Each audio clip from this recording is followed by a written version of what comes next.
Selamat datang lagi di sesi pembahasan mendalam kita. Anda udah ngumpulin banyak materi menarik nih ya, mulai dari cerita inspiratif pengusaha Indonesia, sampai soal karakter, kekuatan mental. Seru nih kayaknya buat dikupas bareng. Kita kan sering dengar ya cerita sukses kayak almarhum Bob Sadino gitu. Dari pegawai, nekat usaha sewa mobil, jatuh bangun, sempat jadi kuli, akhirnya sukses banget sama Kemchicks. Atau Reza Nurhilman, Maicih itu loh. Pemasarannya ulik banget kan, pakai Twitter, sistem jenderal, omsetnya miliaran di awal. Nah, cerita-cerita kayak gini nih, bikin mikir ya. Selain kerja keras, apa sih rahasia lainnya? Sumber-sumber Anda kayaknya ngarah ke satu hal ya, kekuatan internal gitu. Yuk, coba kita bedah intisarinya untuk Anda. Betul sekali. Yang menarik itu, langsung kelihatan ada benang merahnya ya antara kisah-kisah tadi sama konsep pengembangan diri di sumber lain. Contohnya, cermati.com kan bilang, banyak pengusaha mulai dari nol susah banget jalannya. Ini jelas perlu, ketahanan. Tapi lebih dalam lagi, sumber lain kayak tulisan A.R. Kelhun, terus Yusrin Ahmad Tosepu, sama Waxwell juga, itu mereka kompak bilang kalau karakter kuat itu fondasinya. Dan ini bukan bakat lahir loh, tapi sesuatu yang dibangun lewat usaha, disiplin diri, terus-menerus. Menarik. Jadi bukan bawaan ya? Nah, kalau ngomongin karakter kuat, apa aja sih intinya menurut sumber-sumber ini? Tadi disebut banyak banget ya sama Yusrin Ahmad Tosepu. Iya banyak, tapi kalau kita coba kelompokkan mungkin ada dua tema besar gitu ya. Pertama itu soal kegigihan. Ini mencakup kayak disiplin, sabar, pantang menyerah, komitmen gitu. Oke, kegigihan. Terus yang kedua? Dan juga integritas. Sumber dari Poltra de Bali itu spesifik menggarisbawahi soal integritas, konsisten antara nilai sama tindakan. Ini kunci banget katanya, biar kompetensi nggak sia-sia. Oh, oke.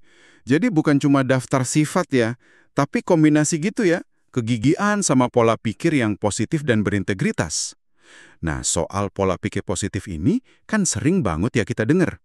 Sumber dari Binus University kayaknya jelasin cukup detail ya. Ini bukan cuma optimis gitu aja kan? Tepat sekali. Bukan sekedar optimis buta. Ini lebih ke cara berpikir yang logis ya. Fokus ke sisi baik, tapi nggak mengabaikan kenyataan, terus nggak gampang putus asa. Dan yang penting nih, mendorong tindakan yang positif, yang konstruktif. Ada 3 elemen penting di situ. Muatan pikirannya, isinya harus positif, terus penggunaan pikirannya, jadi diwujudkan dalam aksi nyata. Sama pengawasan pikiran, jadi aktif ganti yang negatif.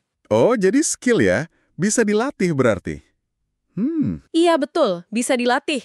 Nah, selain karakter sama berpikir positif, ada satu lagi nih yang kayaknya kuat banget disebut di materi Anda. Resilience, atau ketahanan mental. Liputan6.com bahas ini cukup dalam ya. Saya jadi penasaran, ini katanya bukan cuma soal bertahan pas lagi sulit aja, tapi bisa bangkit kembali, bisa bounce back gitu. Dan ini bisa dipelajari. Persis. Resiliensi itu dibilangnya proses dinamis, bukan sifat tetap. Jadi kemampuan buat adaptasi, terus pulih lagi kalau kena tekanan berat atau stres. Sumber itu nyebutin beberapa ciri orang yang resilient. Misalnya fleksibilitas berpikir, jadi nggak kaku gitu kalau ada masalah. Terus juga kemampuan mencari dukungan sosial kalau emang perlu, nggak malu minta tolong. Oke, terus cara bangunnya gimana tuh? Perlu latihan ya? Betul, perlu latihan. Kayak misalnya membina hubungan yang baik sama orang lain, terus latihan mindfulness, sadar penuh saat ini, menetapkan tujuan yang realistis, jaga kesehatan fisik juga penting, dan belajar dari pengalaman. Refleksi gitu. Ini nyambung juga sih sama artikel Kompasiana soal Gen Z. Di situ kan disorot pentingnya ketahanan mental, kreativitas, sama empati di zaman sekarang. Wah, jadi nyambung semua ya. Kalau kita lihat lagi tips dari cermati.com tadi, kayak mulai dari kecil, terlibat penuh, bangun relasi, kembangin diri terus, itu semua ternyata akarnya ya di pembangunan karakter, pola pikir positif, sama resiliensi tadi ya. Saling terkait banget. Sangat terkait. Jadi Intinya, kalau kita rangkum dari semua sumber yang Anda kumpulkan ini, jelas banget ya perjalanan kita buat mencapai tujuan, apapun lah definisi sukses buat Anda, itu sangat dipengaruhi sama kualitas internal kita. Kabar baiknya yaitu tadi, karakter, pola pikir, ketahanan mental, ini semua kayak otot, bisa dilatih, bisa dikembangkan. Bukan sesuatu yang udah paten, nggak bisa diubah. Bener juga. Kisah Pak Bob Sadino, Reza Nur Hilman tadi jadi bukti nyata ya. Kesulitan itu malah bisa jadi loncatan, karena ada kekuatan dari dalam. Semoga ya, obrolan singkat kita ini bisa kasih Anda perspektif baru, atau mungkin ya, sedikit percikan semangat lah. Nah, sebagai penutup nih, mungkin ada satu pertanyaan yang menarik buat Anda renungkan sendiri. Dari semua kualitas yang udah kita bahas tadi, ada integritas, kegigihan, berpikir positif, resiliensi, banyak ya.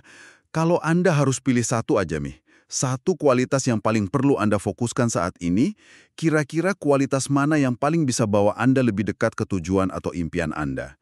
Coba direnungkan ya.